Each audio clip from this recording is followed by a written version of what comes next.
This year, Ben and I headed out to Kenya in Africa and spent a week enjoying the local wildlife and meeting the amazing people who live there. This is the story of our adventure, and welcome to the Kenya Journey.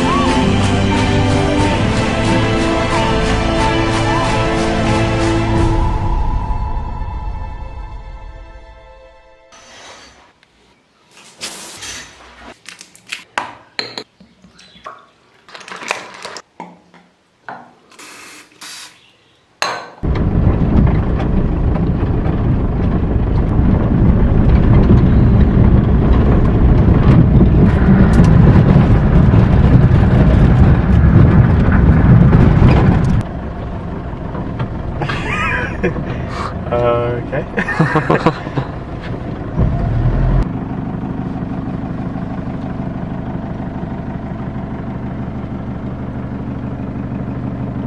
But another fish ate the fish. I don't think anything happened. That was a problem. Well, the fish just sunk. It had like an apple or something in it. I think the fish just floated on the water. But they didn't want it.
I missed it.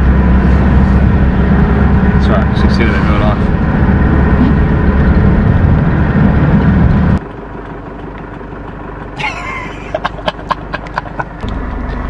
But we've broken down, basically. We stopped for lunch about half an hour ago and our driver disappeared for a good hour, saying that he just needed to check something. And as we've been driving around this road pretty much in the middle of nowhere, it all started making all manner of sounds and smoke was pouring out the back of the van. You think it's a clutch? It didn't look like the clutch was engaging properly, I don't know. It was revving it and it just wasn't engaged. It might be the gearbox or it might be the clutch. I don't know enough about breaking down. He doesn't treat this vehicle with any respect at all, to be honest. Over the last few days he's been absolutely ragging it. Everybody is stopping to help though, which is a good thing. Loads of tour companies have obviously been driving past. So we're just working out what's going on and fingers crossed that we get somewhere soon.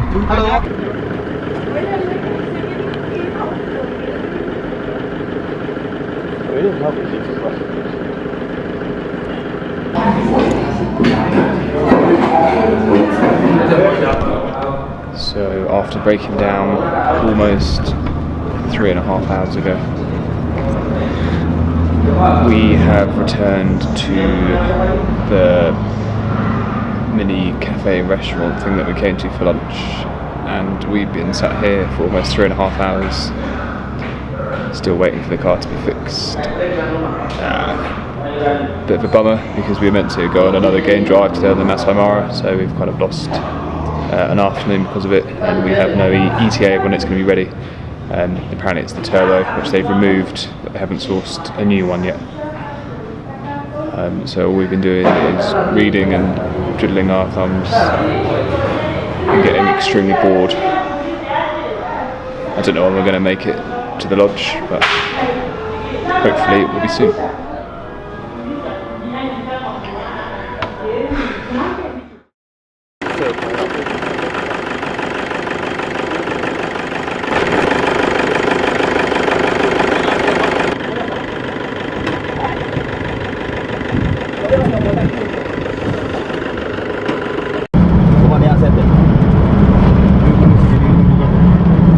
Hey,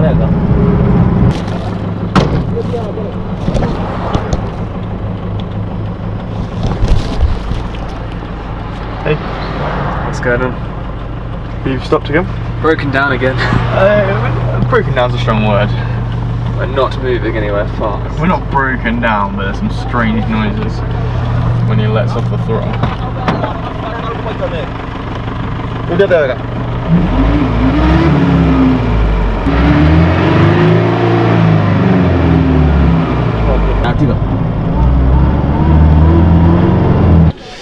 Yeah, so we've kind of broken down again, and we're in probably like the smallest village that we've been in so far. That's definitely the smallest place we stopped at. We're just trying to work out what to do because our driver doesn't really want to drive us anywhere because he doesn't want to put too much strain on the car, so we're trying to sort out a taxi and more vehicles and stuff, but everyone seems pretty friendly to help, and so yeah, that's the plan. We're just working on what we're going to do next, really. So far this journey has taken us 11 hours and counting, but this is the group of people at the moment that we have providing us various assistance. There's the Run the children over. happy children who keep waving at us, and yeah, who knows. Manake unajua sasa lazima sasa niongee na Dan pia. Manake sasa unajua sasa lazima sasa ingebidi sasa kwanza ni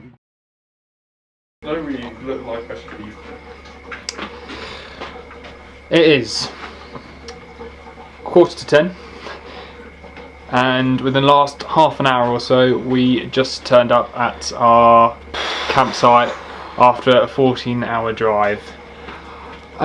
First of all, a bit of an apology because I don't like doing this to you, but the last time you saw us we were in that village just chatting with those kids who were all smiling and waving at us.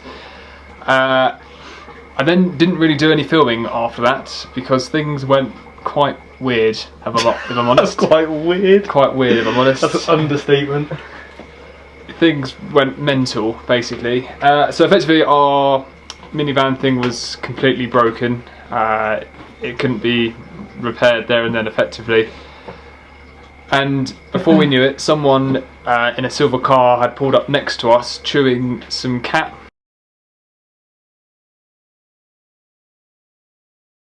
If you chew it, as our driver explained, it makes you go a bit whoa. Basically, you get high. Too many cats in you. Whoa, you get a bit high, basically. So this is what this guy was chewing. And then before we knew it, our driver was saying, right, this guy's going to give you a lift to the lodge, and we were ushered into this half banged up car. Bags in the back, and we didn't really know what was going on because no one was really explaining it to us. It was a super old Toyota. I don't even know what car it was. It was Didn't ancient. recognise it. It was like 90s or something. Massive crack down the windscreen. All the warning lights on the dashboard were on. It's like a Christmas tree.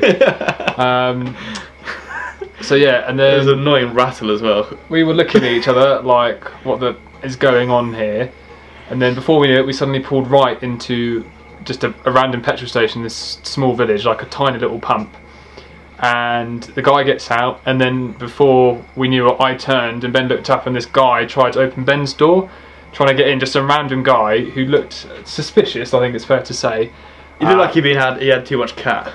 Yeah, he looked like Far a cat too much eater. cat. Cat-eater.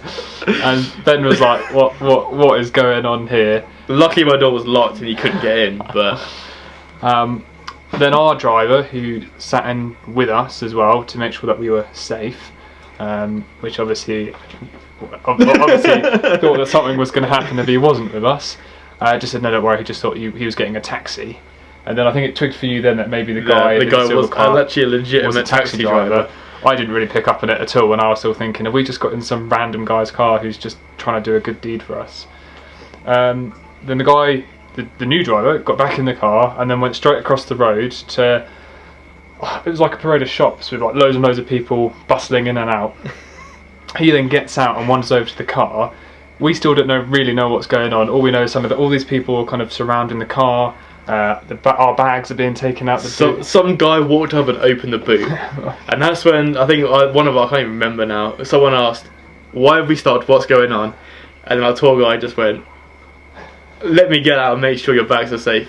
So like, what? Obviously, you can tell that we were filled with confidence at this point. And then driver walks over to this other car and picks up a tyre, and then it appears that he was just getting a spare tyre, puts it in the car, slams the door, and off we go without really much explanation. We were told initially it was going to take 45 minutes. 45 minutes to the hotel. 2.5 hours later. It was 2 hours to where we turned off the road, and then it was 7 kilometres. It took us half an hour to do 7 kilometres. And then the last 6 kilometres was literally like a rally track. So we were in this 2-wheel, front-wheel drive Toyota, going down rivets, massive potholes and dips into like water features and stuff. The car was getting completely smashed up. I really needed a wee. Everything was going wrong. But I think it's just one of those things where, in like the British culture, that we're quite suspicious of people. Like, I think just straight away off the bat, if someone does something nice for you, if it's too good to be true, it probably is. Our instant reaction isn't to go, oh, that's a nice thing to do. That's us going, why are they doing this? And obviously, they speak English, but they don't speak that. They speak Swahili mainly, so it wasn't being really communicated to us what was going on. So we were trying to second guess everything that was going on, and it is a completely different culture. And Ben and I realised that we're quite privileged, so we say. We are a target, and that's just how it is. So for us, it's always in that mind, like, is what they're doing a good thing for us, or do we need to be a little bit more careful? It's maybe our fault for not trusting people as much, and that's the thing. I don't know. So, we do to a degree, but maybe it just takes a little bit of time. I think we fared better in that situation, trust-wise, than a lot of other people would have. I think we went along with it, but assessed it as we were going along. A lot of people I know would have had a meltdown in that situation and not got into that taxi, or not got back into the car if they broke down, or anything. And I think we did pretty well. And it turned out all right. You know, as I said, within 10 minutes we were happy and fine going along. Just some really treacherous roads, but we finally made it. And we're going to get up early, so we're probably just going to go to bed. So I'm sorry, it's been a bit of a weird day where we're just talking to you more than anything. But tomorrow we're going out into the Maasi Mara, which is the most famous nature reserve in Kenya, where we're, fingers crossed, going to see some lions and things. So tomorrow's video is tomorrow's video. I don't know how I'm going to cut this up yet, but it will be a lot better than this, which is just a day of travelling and us just whinging to the camera about everything. But before we go, we'll show you around our next tent. We're here for 2 nights. It's the only place that we're here for 2 nights, and it has a proper safari vibe to it, which is awesome. It's like kind of proper, still like glamping, but decent camping. So yeah, this is just the entrance bit. This is our 2 beds, little bedside table, some bottles of water, which will go down a treat. There's a book over here, which is the New Testament. It's the Bible. It's good. I'll be reading that. How you finished your book? I finished my book. I had something else to read. So over here we have the toilet, which is not very private at all, but there we go. And over this one we have the shower and wash basins, and there's me. But thanks again for tuning into the video. It was a very different video today, and I think definitely an adventure that we're not going to forget in a hurry. But until tomorrow, we shall see you later. Today is Maasi Mara Day.